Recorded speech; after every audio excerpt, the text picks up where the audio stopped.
Hey guys, welcome to my channel. आ વિડીયોમાં આપણે ભારતના સાંસ્કૃતિક વારસાના કેટલાક અતિ મહત્વના સ્થળો જોવાના છે અને એનો પરિચય મેળવવાનો છે। અહીં એનો ભાગ 2 છે।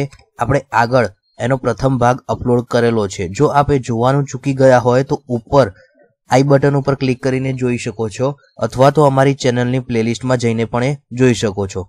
આપણે આ સિવાય અન્ય સબ્જેક્ટ જેવા કે કોમ્પ્યુટર છે, બંધારણ છે, જાહેર વહીવટ છે, સાયન્સ છે અને અન્ય ઘણા બધા વિડીયોઝ અપલોડ કરેલા છે જે આપની એક્ઝામ રિલેટેડ ખૂબ જ ઇમ્પોર્ટન્ટ નીવડશે। જો આપે જોવાનું ચૂકી ગયા હોય તો એ પણ આપ અમારી ચેનલની પ્લેલિસ્ટમાં જઈને જોઈ શકો છો। અને એક રિક્વેસ્ટ છે કે જો હજુ સુધી ચેનલને સબસ્ક્રાઇબ ન કરી હોય તો સૌપ્રથમ એને સબસ્ક્રાઇબ કરી લેજો અને બાજુમાં દેખાતા બેલ આઇકોનને ક્લિક કરી લેજો જેથી જ્યારે પણ હું નવા વિડીયો અપલોડ કરું કે તરત જ એની નોટિફિકેશન મળી જાય। તો વિડીયોની શરૂઆત કરીએ છીએ। હું છું પ્રતિક પ્રજાપતિ। સૌપ્રથમ જોઈશું આપણે બૃહદેશ્વરનું મંદિર। અહીં ઇમેજમાં આપ બૃહદેશ્વરનું મંદિર જોઈ શકો છો। તો આ જે બૃહદેશ્વરનું મંદિર છે એ તમિલનાડુના તાંજોરમાં આવેલું છે।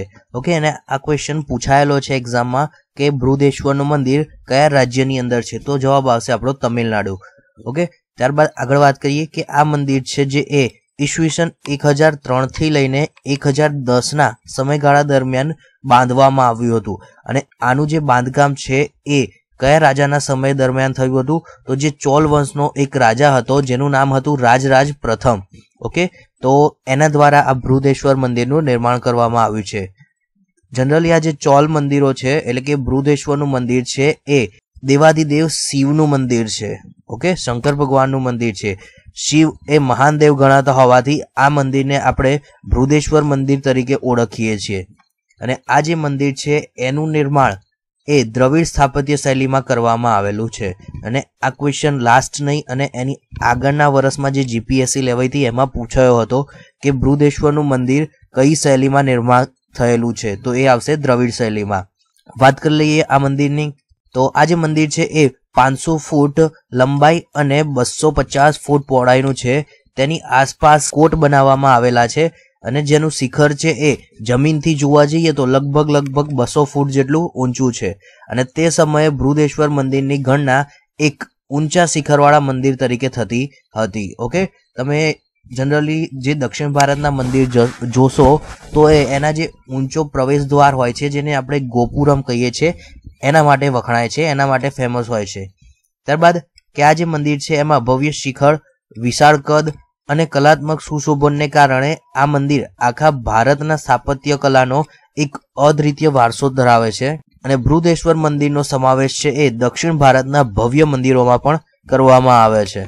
તો આ હતું બૃહદેશ્વર મંદિર વિશે પરિચય। નેક્સ્ટ આપણે આગળ બીજા સ્થાપત્યની વાત કરીશું। સૌથી ઇમ્પોર્ટન્ટ એવું આપણું કુતુબ મિનાર। ઓકે, અહીં 2 ઇમેજ છે જેની અંદર આપ કુતુબ મિનાર જોઈ શકો છો। તો વાત કરીએ આના પરિચય વિશે થોડી। તો આ જે કુતુબ મિનાર છે એ દિલ્હી ખાતે આવેલો છે। ઓકે, આપણને સૌને આ તો ખ્યાલ જ છે। હવે વાત કરીએ એની થોડી વિશેષતાઓની અને એની હિસ્ટ્રીની। તો જે સલ્તનત કાળની જે સ્થાપત્ય કલા છે એનો એક આ ઉત્તમ અને શ્રેષ્ઠ નમૂનો ગણવામાં આવે છે અને ભારતની ભવ્ય અને ખ્યાતનામ એક ઐતિહાસિક સ્મારક તરીકે આજે એને સ્થાન પ્રાપ્ત થયેલું છે।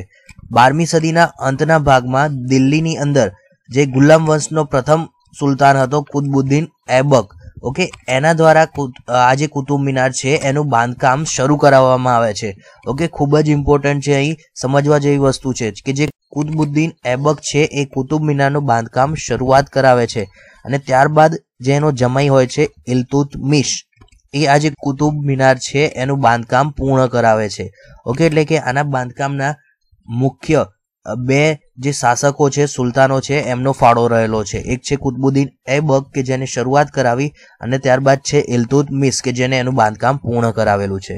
કુતુબ મિનાર છે એ 5 માળનો છે અને એની ઊંચાઈ જોઈએ તો લગભગ 72.5 મીટર જેટલી એની હાઈટ છે, ઊંચાઈ છે।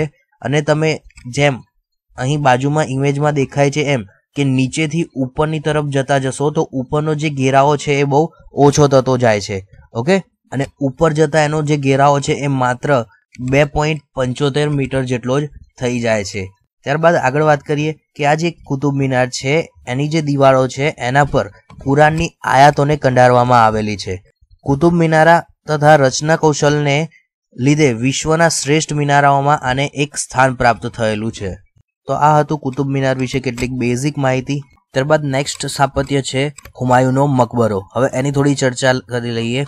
તો અહીં ઇમેજમાં હુમાયુનો મકબરો જોઈ શકો છો આપ, કેટલો અદ્ભુત છે. ઓકે, તો આ જે હુમાયુનો મકબરો છે એ દિલ્હી ખાતે આવેલો છે અને આ જે દિલ્હી ખાતે આવેલો મકબરો છે એ મુઘલ કાલીન સ્થાપત્યનો એક ઉત્તમ અને શ્રેષ્ઠ નમૂનો ગણવામાં આવે છે. જ્યારે હુમાયુનું મૃત્યુ થાય છે એના પછી એમની જે પત્ની હોય છે હમીદા બેગમ, ઓકે, એમની જે પત્ની છે હમીદા બેગમ એ આ જે મકબરો છે એનું નિર્માણ કરાવે છે અને આનું જે નિર્માણ છે એ ઈરાની શૈલીમાં કરવામાં આવેલું છે. અને અહીં તમને ઇમેજમાં દેખાય છે એ પ્રમાણે કે આ જે મકબરો છે એમાં લાલ કલરના પથ્થરો સાથે સફેદ કલરના પથ્થરનો ઉપયોગ કરવામાં આવ્યો છે. ઓકે, કેટલો અદ્ભુત એવો નજારો તમને જોવા મળે છે, ખૂબ જ સુંદર છે. ત્યારબાદ વાત કરીએ આગળ નેક્સ્ટ આપણા સ્થાપત્યની. હવે જોઈશું આગ્રાનો કિલ્લો.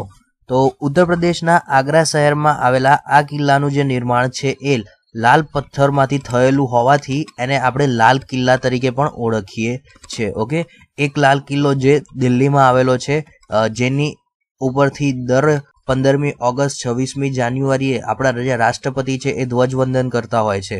ઓકે, અને બીજો છે આ આગ્રાનો લાલ કિલ્લો. આ કિલ્લાનું જે બાંધકામ છે એ અકબરે 1565ની અંદર કરાવ્યું હતું અને આગ્રાના કિલ્લા ઉપર હિન્દુ અને ઈરાની શૈલી એની જે સ્પષ્ટ છાપ આપણને જોવા મળે છે. ઓકે, એટલે કે આ જે કિલ્લો છે એના નિર્માણમાં હિન્દુ શૈલી અને ઈરાની શૈલી એ બંનેનો સમન્વય કરવામાં આવેલો છે. 70 ફૂટની ઊંચી દિવાલ ધરાવતા આ કિલ્લાનો ઘેરાવો એ લગભગ 1.5 માઇલ જેટલો છે. તેની રચનામાં લાલ પથ્થરો એવી રીતે કુશળતાપૂર્વક જડેલા છે કે ક્યાંય દિવાલની અંદર તમને તિરાડ જોવા મળશે નહીં. અકબરે આ કિલ્લામાં જહાંગીર મહેલનું પણ બાંધકામ કરાવ્યું છે. હવે જહાંગીર મહેલમાં ગુજરાતી અને બંગાળી શૈલીની સ્થાપત્યની અસર આપણને જોવા મળે છે.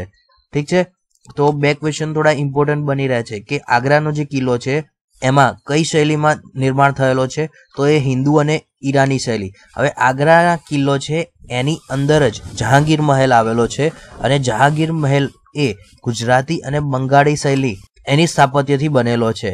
ઠીક છે, તો જ્યારે શાહજહાં છે એ જિંદગીના અંતિમ દિવસોમાં હતો, એટલે કે મૃત્યુની નજીક હતો, ત્યારે એ જે પાછલા દિવસો છે એને આ કિલ્લાની અંદર વિતાવ્યા હતા. ત્યારબાદ નેક્સ્ટ સ્થાપત્ય છે ગુજરાતનું એવું ચાંપાનેર.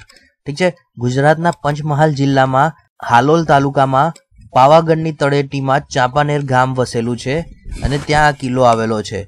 મોહમ્મદ બેગડાએ ચાંપાનેર ઉપર વિજય મેળવ્યો હતો અને થોડા સમય બાદ એને ચાંપાનેરને પોતાની રાજધાની બનાવી હતી અને તેને ત્યાં મોહમ્મદાબાદ નામ આપ્યું હતું. ચાંપાનેરમાં મોતી મસ્જિદ, જામી મસ્જિદ અને ઐતિહાસિક કિલ્લો આવેલો છે. ચાંપાનેરની સ્થાપત્ય કલા અને ઐતિહાસિક મહત્વને ધ્યાનમાં લઈને જે યુએનની એક સંસ્થા છે યુનેસ્કો, એના દ્વારા ઈસવીસન 2004માં આ જે ચાંપાનેર છે એને વૈશ્વિક વારસાના સ્થળોની યાદીમાં એનો સમાવેશ કરેલો છે. ત્યારબાદ આપણે નેક્સ્ટ સ્થાપત્યની વાત કરવાના છીએ, જે છે જૂના ગોવામાં આવેલું બેસાલિકા ઓફ બોમ જીસસ નામનું દેવળ, એટલે કે ચર્ચની વાત કરવાના છે ગોવાની અંદર જે આવેલી છે. ઓકે, અહીં એની ઇમેજ આપ જોઈ શકો છો. આપણને સૌને ખ્યાલ છે કે 16મી સદીમાં જે પોર્ટુગલો છે એટલે કે પોર્ટુગીઝો છે એ ભારતમાં આવ્યા હતા અને ભારતની અંદર અનેક જગ્યાએ પોતાની વેપારી કોઠી સ્થાપી હતી. ત્યારબાદ એમને જે ગોવા છે એને પોતાની રાજધાની બનાવી હતી અને ત્યાં પણ એમને કોઠીઓ સ્થાપી હતી. ઓકે, તો પોર્ટુગીઝો આવ્યા તો સાથે સાથે ભારતની અંદર જે ખ્રિસ્તી ધર્મ હતા એમના જે ધર્મગુરુ કહેવાય એ પણ સાથે સાથે ભારતમાં એમની એન્ટ્રી થઈ ગઈ. તો ગોવાની અંદર એમને નાના મોટા એવા ઘણા બધા ખ્રિસ્તીના દેવળો બનાવ્યા છે, એટલે કે ચર્ચો બનાવેલી છે.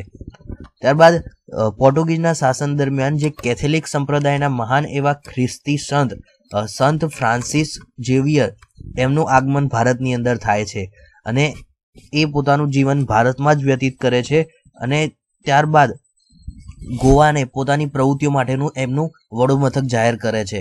જ્યારે આ જે સંત હતા ફ્રાન્સિસ ઝેવિયર એ મૃત્યુ પામે છે ત્યારે જે એમનું પાર્થિવ દેહ હોય છે એને ગોવાના આ દેવળમાં શબપેટીની અંદર રાખવામાં આવે છે અને ઘણા બધા વર્ષો પછી પણ આ જે શબ છે એટલે કે એમનો જે દેહ છે હજુ સુધી પણ એ વિકૃત થયો નથી, એટલા માટે આ બહુ એવું ફેમસ છે. ઓકે, એટલા માટે આ બહુ ફેમસ છે. અને બીજી વાત કરીએ ગોવા વિશે, તો ગોવાનો જે દરિયા કિનારો છે એ ખૂબ જ એવો રમણીય છે અને એ સહેલાણીઓને માટે આકર્ષણનું એક કેન્દ્ર બન્યું છે. એટલે ઘણા બધા લોકો ગોવા બીચ ઉપર ફરવા માટે પણ જતા હોય છે. ઠીક છે, તો આ હતા આજના દિવસ રિલેટેડ કેટલાક ઇમ્પોર્ટન્ટ સ્થાપત્ય. જો વિડીયો પસંદ પડ્યો હોય તો સૌપ્રથમ એને લાઈક કરી લેજો. તમારા બીજા અન્ય મિત્રોને આનો લાભ મળે એ માટે વોટ્સઅપ, ફેસબુક અથવા તો ટેલિગ્રામના જે પણ સ્ટડી રિલેટેડ ગ્રુપ હોય એમાં શેર કરી લેજો. અને એક રિક્વેસ્ટ છે કે હજુ સુધી જો ચેનલને સબસ્ક્રાઇબ ન કરી હોય તો સૌપ્રથમ એને સબસ્ક્રાઇબ કરી લેજો અને બાજુમાં દેખાતા બેલ આઇકોનને ક્લિક કરી લેજો, જેથી જ્યારે પણ હું નવા વિડીયો અપલોડ કરું કે તરત જ આની નોટિફિકેશન આપણને મળી રહે.